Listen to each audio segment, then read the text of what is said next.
Yeah, Shalom. Shalom. All praises, honor, and glory belong to Yahweh. Ba'ashem, YAHWASHI, Ba'ashem Rakakwadash. Double honors unto the elders and to the apostles of Great Millstone, and salutations to the open elect. Alright, the men that are pushing this truth in the four corners, in the highways and byways. Alright, now this lesson, alright, Lord's will it be edifying, and what it's gonna touch on, you know, it's 2020, alright? And you know, these camps was preaching that the Lord would have come back in 2019. Alright, but that didn't happen. I don't know if we missed the chariots or the chariots forget to come or what happened. Alright, but it's 2020 and that false doctrine didn't happen. You see? I don't know if he was asleep at the time or something, right? But the scripture said let everything be done in decency and in order, you know, for the edifying. Alright, so we're going to just break the scriptures down, and Lord's will that it be edifying indeed. Alright, you can read on Genesis 15 and verse 13. Genesis 15 and verse 13, it said, though in thy mercy has led forward. Genesis?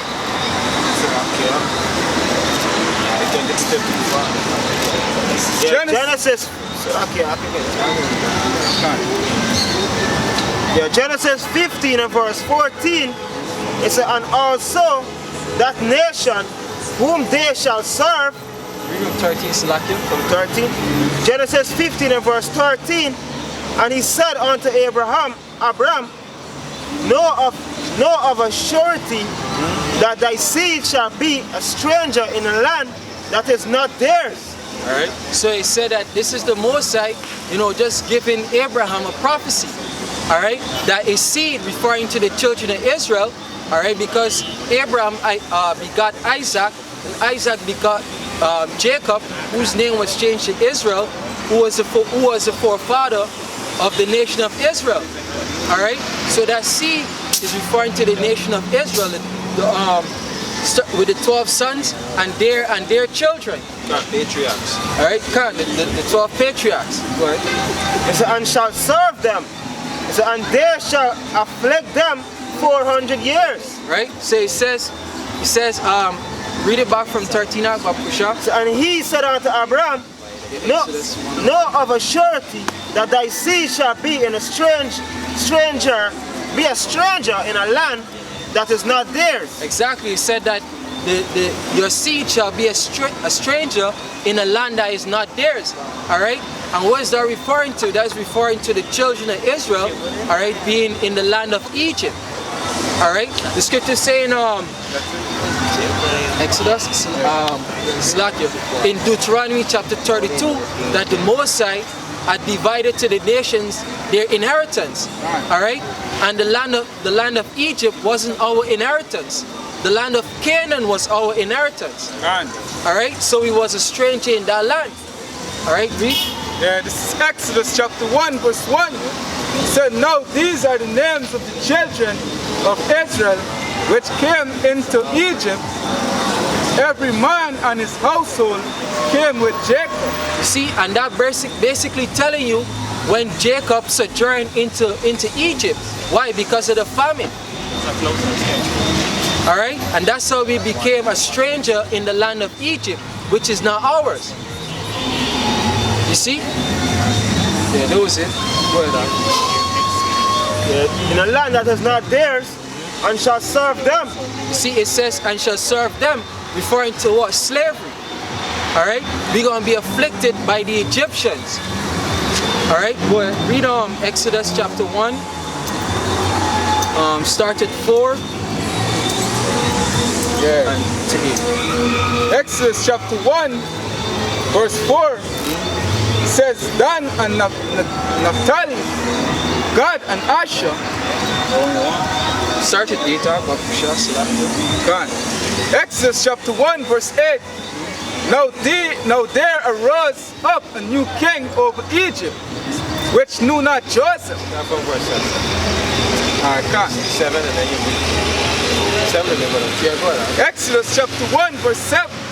And the children of Israel were fruitful and increased abundantly and multiplied and waxed exceedingly mighty and the land was filled with them. Now there arose a new king over Egypt, which knew not Joseph. All right, why? Because Joseph, all right, was esteemed as a great man in the land of Egypt. All right, he was second in command. All right, why? Because the Mosai had set him up. So when the new king rose up, he didn't know how great Joseph was and who his lineage is. All right, so he didn't know that record. So he come against the nation of Israel. Right, go ahead. They're gonna tell you. Go ahead. Verse 9. And he said unto his people, behold, the people of the children of Israel are more and mightier than we. Come on, let us deal wisely with them. Lest they multiply, and it come to pass that when there falleth out any war, they join also unto our enemies and fight against us, and so get them up out of the land. Therefore, they did set over them taskmasters. Yeah, all right, and that's where the scriptures say in Exodus chapter Genesis 15 and 13, which says, and they shall serve them. It's talking about the Pharaoh of Egypt at that time, all right, setting taskmasters over the children of Israel, all right, to afflict them sorely. Right? Come by that. That was the period of time when the children of Israel were going to be ushered into slavery, because there rise up a new Pharaoh, all right, that did not know Joseph, as the brother was explaining to the scripture. So that's the period of time when Israel, right, the 12 tribes are going into that slavery for the first account of Exodus. Yes. Verse 11 says, therefore they did set over them taskmasters to afflict them with their burdens, and they built for Pharaoh treasure cities, Pithom and Ramses. Says, but the more they afflicted them, the more they multiplied and grew, and they were grieved because of the children of Israel. They can't, all right? And even today, you know, you see how the nation of Israel continue to grow despite of the affliction that we receive. You know, and it's the same thing was happening back then. The more, you know, we receive lashes, you know, the more we were being punished and, you know, and instructed to work harder and harder, the more we grew as a nation. All right? I remember the scripture say in verse 8, it said that let us afflict them because they have grown in number. You know, so that in itself grieved the enemy, in that the more they afflicted the nation of Israel, the more they grew. And they still do it, how dumb is them either. They can't. That was part of, from my heart, that was part of the blessing that Yahweh gave to Abraham concerning Isaac and Jacob, that Israel will become a great number. Right? Yeah. Verse 13, it says, and the Egyptians made the children of Israel to serve with rigor, and they made their lives bitter with hard bondage in mortar and in brick. You know, and that basically tell you what Genesis 15 and 13 was referring to. Right? You can jump back, huh? God shall serve them, and they shall afflict them 400 years. It's verse 14. And also that nation whom they shall serve will I judge. Yes, Salaki, he said that and they shall serve them 400 years. Alright? Now you could get Exodus 12 and verse 40. Bob Kushar. This is Exodus chapter 12 and verse 40. It says, now the sojourning of the children of Israel who dwelt in Egypt was 430 years. Yeah, and that tell you, that give you, you know, that breakdown that the prophecy was that the nation of Israel would serve slavery for 400 years. All right? And then this scripture tell you that they served for 430 years, which basically show you that it was an approximation. Alright? And that was the fulfilling of the prophecy in Genesis chapter 15. Alright? We serve in Egypt for 400 years, not America. Alright? Because when you look at the history, alright, they tell you in school that slavery began in 1619. You know? But that's a lie. Alright? The scripture said that no clean thing can come out of an unclean. You know, so there's literally no truth that the so-called white man can tell. Alright? His mouth is full of lies. So he telling you that it's 1619 obviously is a lie. You know, when you go into the history, slavery actually started since the 1400s with Christopher Columbus, who was trading the so-called Negroes. Alright? And the natives that was over on this side already. Alright? And that tell you clearly that it was more than 400 years already. You know, since back then we was going from captivity to captivity. There were even the prophets, they had to ask is Israel a homeborn slave? Why is he spoiled? Right? Because so much captivity, the nation was going from nation to nation. Right? Akri back up for us one more time. Yeah. This is Exodus chapter 12 and verse 40.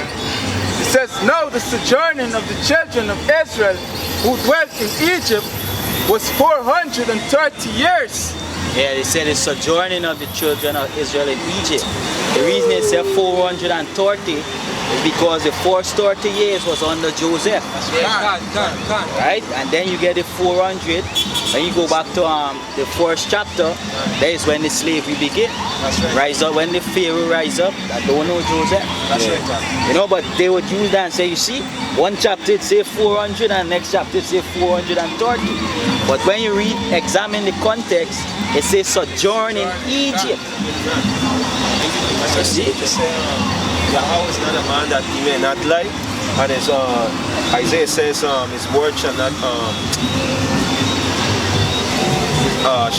just roughly paraphrase, void, but it shall accomplish that which it went out for. Roughly paraphrasing. Yeah, go back to Genesis. Yeah, Genesis. Genesis 15 and verse 14.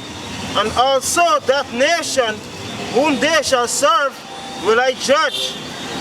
And afterward shall... Yeah, and it said that that nation whom they shall serve, referring to Egypt, alright, shall he judge. And how did the Most High judge them? By giving them 10 plagues. Alright, which were, one, you know, the Most High smite the water and turn it into blood. The Most High gave them lice. The Most High gave them the flies, the frogs, Hail with fire. the hail with fire, Pestilence. you know, that's how the Most High judged them. Hey, but guess what? The same thing will happen to America, but that doesn't mean that this prophecy was directly referring to this captivity. From my thought, this prophecy is basically dealing with the Hamites, all right, Mizraim, in fact, all right, which is one of the sons, the grandsons of Ham, all right. Now, today's Egypt is dealing with spiritual Egypt and Sodom, or spiritual Sodom and Egypt, according to Revelation 11 and 8, right? It is symbolic to what? To the lifestyle that the Egyptians, the Hamites were living, which today all the cultures of these heathen nations are put together under one spiritual pollution. All right. That's why the Most High liken it, because you can look around, you can see the obelisks, you can see these Hindu stuff that Hindu idols that America pushes and so forth. That's why Pyramid on the dollar bill. the pyramid and the dollar bill, which you know that America basically is the rebirth of that the Roman Empire. You see, all together in one. Hear that? You can. Yep. Egypt is synonymous for bondage. Right? So it's the same, yeah, like I said, the same functions they did carry out. They do carry out today. Because Egypt was beautiful back then too, you know. And they had the unity, the universal, you know, thing just like what's going on today. You know, with the churches and everything. It's one love, one people, one nation, one destiny. The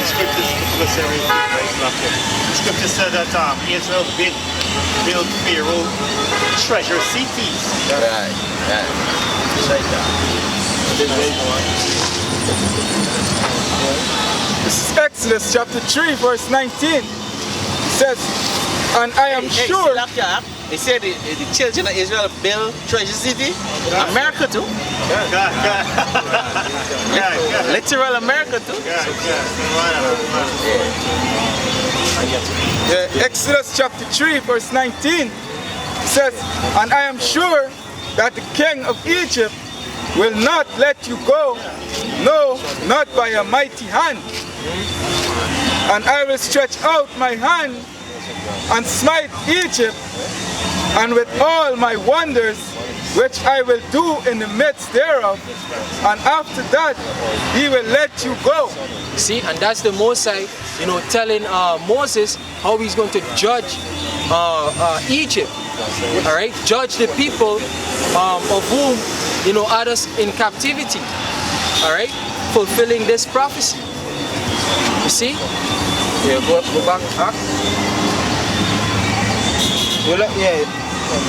Whom they shall serve will I judge, and afterward shall they come out with great substance. Yeah, afterward shall we come out with great substance. So yes, this is going to happen today again, right? But fulfilling that prophecy is talking about when you know, the Mosai gave instruction to the nation of Israel to what? Go on to the Egyptians and borrow the gold and the silver and the cattle and whatever it is and leave. And that's the great substance that we came out with, right? You can get Exodus 11 verse 1 to 3. This is Exodus chapter 11 12, 30, and verse 1. 5 to 36. It says, and Yahweh said unto Moses, yet will I bring one plague more upon Pharaoh and upon Egypt, and afterwards he will let you go hence. When he shall let you go, he shall surely thrust you out hence altogether.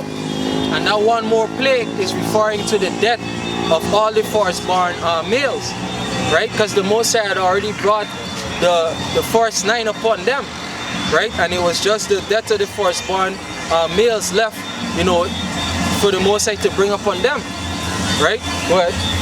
Verse 2, speak now in the ears of the people, and let every man borrow of his neighbor, and every woman of her neighbor, jewels of silver and jewels of gold.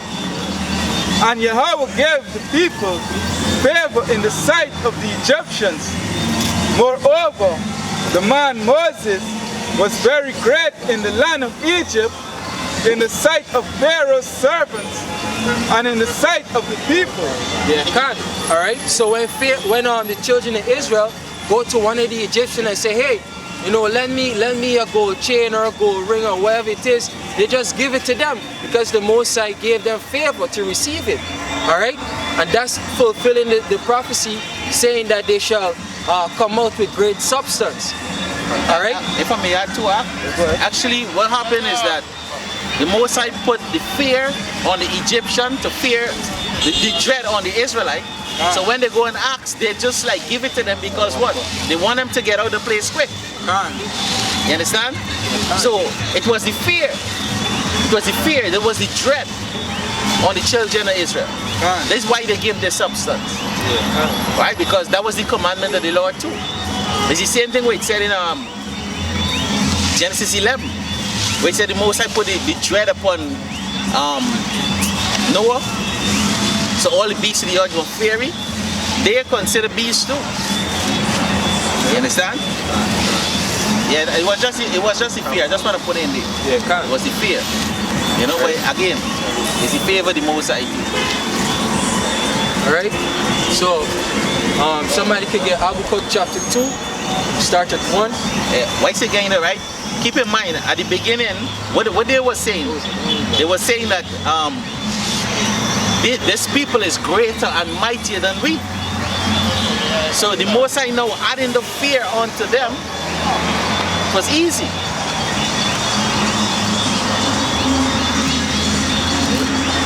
Habakkuk chapter 2. We will start with 1. This is Habakkuk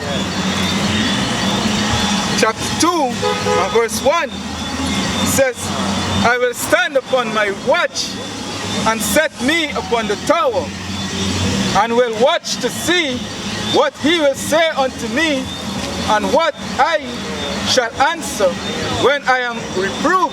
Yeah, go ahead.